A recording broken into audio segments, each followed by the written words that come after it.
Hi guys, welcome back to my channel Rejoice Chinwendu Special TV. Today we are going to look into different names of animals in Igbo.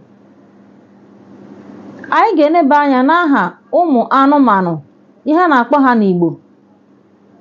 Remember, anụmanụ in Igbo, wild animals in English, just the same thing almost. But before that, please, if today is your first time of following us, hit the like buttons and subscribing bell so that you'll be notified each time we upload a new video. Okay, let's go. Number one is goat. Goat, you call it in Igbo ewu. Ewu. You have male goat, mpi.